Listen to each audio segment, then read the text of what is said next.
ఈ కార్యక్రమ నిర్వాహకులు సహోదరులు వెంకపల్లి సురేందర్ అండ్ మరి బృందం అందరికీ కూడా హృదయపూర్వక ధన్యవాదాలు.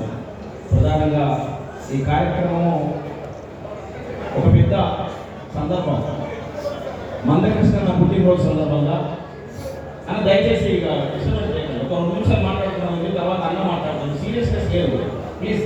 మిఠబల్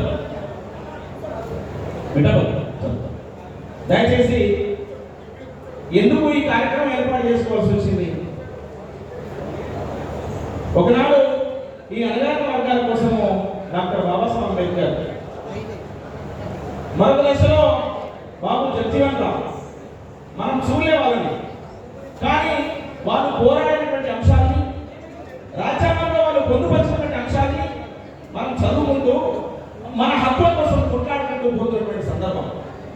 కానీ మన కళ్ళ ముందే ఒక బాబు జగ్జీవన్ రామ్, ఒక డాక్టర్ బాబాసాహెబ్ అంబేద్కర్ ఇద్దరిని కలిపితే ఒక మహనీయుడు, మహానుభావుడు మందకృష్ణ మాదిగ అని చెప్పేసి గుర్తు చేస్తాం. సోదరులారా, మనం వాళ్ళతో వాళ్ళు పుట్టిన టైంలో మనం పుట్టలే, వాళ్ళు మనం చూడలే, కానీ ఈ సందర్భంలో గౌరవనీయులు మందకృష్ణ మాదిగన్న పుట్టిన టైంలో, ఉద్యమాలు చేసిన టైంలో మనము పుట్టడము, అది కూడా ఈ తెలంగాణ ఘట్టంలో పుట్టడము, అన్న చేయబడుతున్న తెలంగాణ ఉద్యమంలో, అలాగే వర్గీకరణ ఉద్యమం నడవడం కూడా ఒక అదృష్టంగా భావిస్తూ అన్నకు హృదయపూర్వక జన్మదిన శుభాకాంక్షలు తెలియజేస్తాను. గట్టిగా సపోర్ట్తో అందరూ కూడా అన్నకు శుభాకాంక్షలు తెలియజేద్దాం.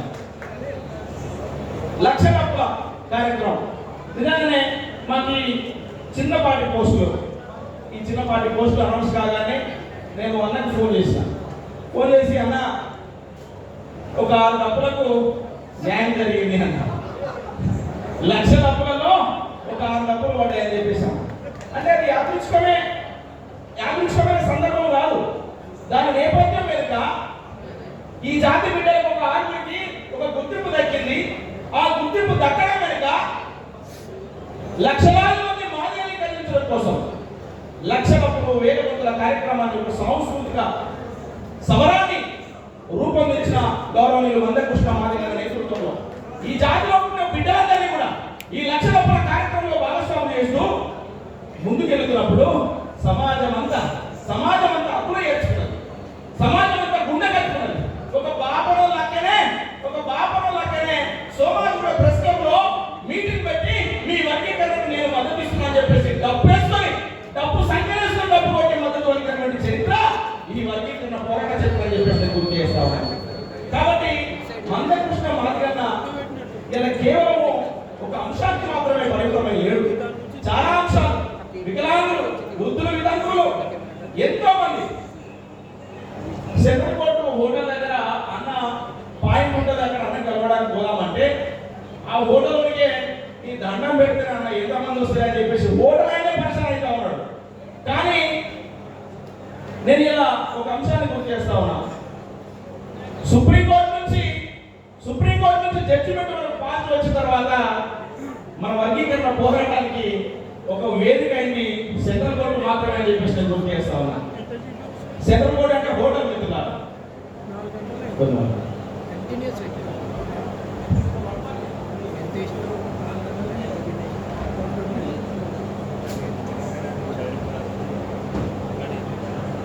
ఈ సందర్భంగా పొద్దున్న నుంచి కార్యక్రమాలు జరుగుతున్నాయి. అసలు ఎవరికి కూడా చరిత్రలో ఎక్కడ కూడా ఇంత అద్భుతమైనటువంటి కార్యక్రమం పాటలతో దండలల్లి మందకృష్ణలకు శుభాకాంక్షలు తెలియజేస్తూ జన్మదిన పుట్టినరోజు శుభాకాంక్షలు తెలియజేసే సందర్భాన్ని ఎక్కడ చూసినామా?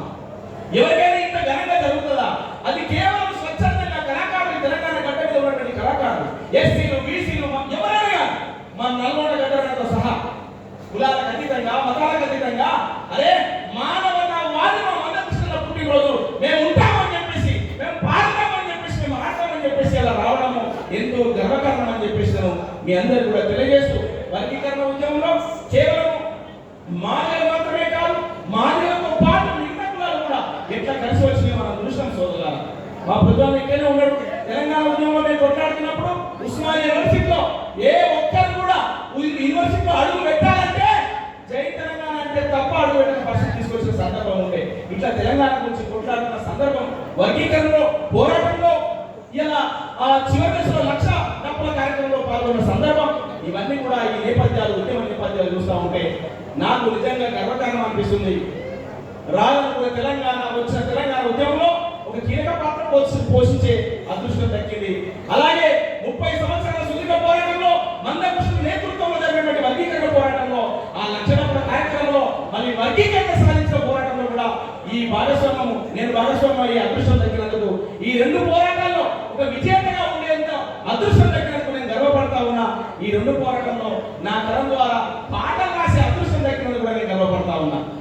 సోదరులారా, ఇలా మందకృష్ణ జన్మదిన సందర్భంగా ఈ జాతి బిడ్డలు లక్షణాల కార్యక్రమంలో భాగస్వామ్య బిడ్డలందరూ కూడా ఘనంగా సత్కరించుకోవాలని చెప్పేసి ఆలోచన చేసి మిట్టపల్లి సురేందర్ కానీ, గంగ కానీ, రాంబాబు కానీ, మిగతా బృందం అందరికీ కూడా నేను హృదయపూర్వక ధన్యవాదాలు తెలియజేస్తా ఉన్నా.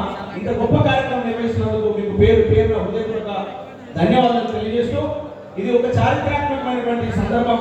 ఈ సందర్భంగా స్టార్టింగ్ మిత్రులు ఎవరో మాట్లాడారు, మాకున్న బాధ్యత ఎంతో ఇంకా మాకే అర్థం కాలే. కాబట్టి గౌరవనీయులు ముఖ్యమంత్రి రేవంత్ రెడ్డి గారే స్వయంగా ఉస్మానియా యూనివర్సిటీ ప్రొఫెసర్, యూనివర్సిటీ వీసీగా ఒక మార్గ జాతి బిడ్డను నియమించినప్పుడు మీకు ఇచ్చినటువంటి అవకాశము మీ జాతుల్ని బాగుపరచుకోండి అని చెప్పారు. ఆయన ఆ జాతుల్ని బాగుపరచడానికి చేస్తుందో నాకు తెలియదు, కానీ నిజంగా 100కి 100 పాలు ఏ అవకాశం వచ్చినా, ఏ బాధ్యత వచ్చినా ఈ జాతి బిడ్డలకు ఉపయోగపడే విధంగా ఉంటామని చెప్పేసి మందకృష్ణ తమ్మునిగా మీ అందరి సాక్షిగా మాట ఇస్తూ, ఇంకా మాకు నిజంగా ఈ చిన్న అంశానికి మాకు ఇంత గొప్ప ఘనంగా సత్కరించే, అది కూడా అన్న చేతుల మీదుగా. మొన్ననే అన్న పద్మశ్రీ అవార్డు తీసుకోవచ్చు రాష్ట్రపతి చేతుల మీద మనం చూసినాం. అక్కడి నుంచి అన్న ఇలా మనకు ఘనంగా సత్కరించే సందర్భం వచ్చింది. కాబట్టి ఇవన్నీ కూడా మా అదృష్టంగా మా జీవిత కాలంలో మేము మర్చిపోలేము. మేము చచ్చిపోయేంత వరకు కూడా మందకృష్ణ అడుగుల్లో అడిగిన సందర్భాన్ని మర్చిపోము, మా జీవితాన్ని గుర్తుపెట్టుకుంటామని చెప్పి తెలియజేస్తూ, ఇంత గొప్ప అవకాశం కల్పించిన మిత్రులు, కళాబృందానికి అందరూ కూడా హృదయపూర్వక ధన్యవాదాలు తెలియజేసుకుంటూ, నన్ను అంజనను పిలిచారు.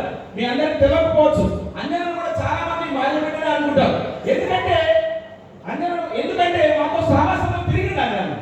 మాతో సావాసంలో మేము సిద్దిపేట డిగ్రీ కళాశాలలో నేను అన్న అప్పటికే 1 సంవత్సరం నాకంటే సీనియర్, అప్పటికే యూనివర్సిటీకి వచ్చి 1 సంవత్సరం సీనియర్ కాబట్టి సిద్దిపేట డిగ్రీ కాలేజ్ వదిలేసి వచ్చారు.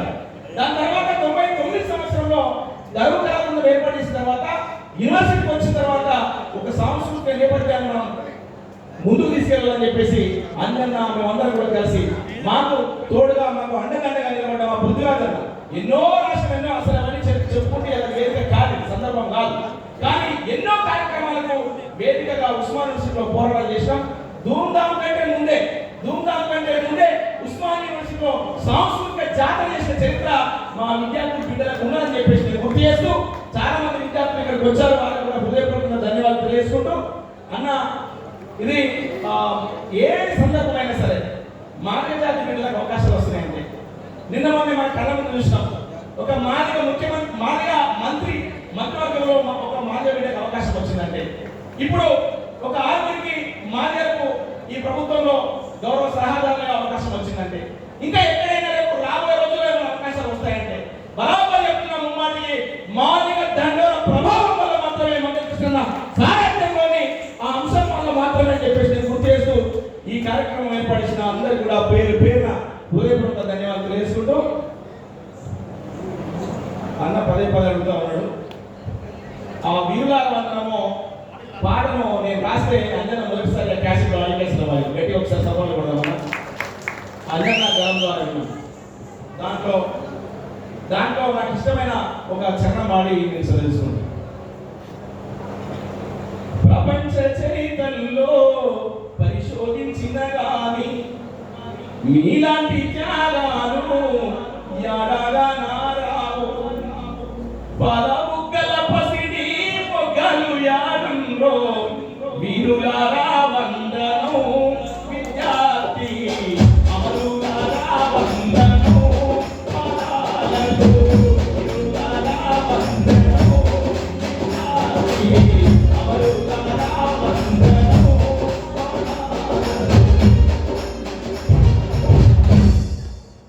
నిజంగా ప్రపంచ చరిత్రలో కూడా ఇలాంటి త్యాగాలు లేవు. ఈ జాతి బిడ్డ ఉస్మానియా యూనివర్సిటీలో చెట్టుకు వేసుకుని చనిపోయాడు సంతోష్ ఒక దళిత బిడ్డ, ఒక మాన్య బిడ్డ.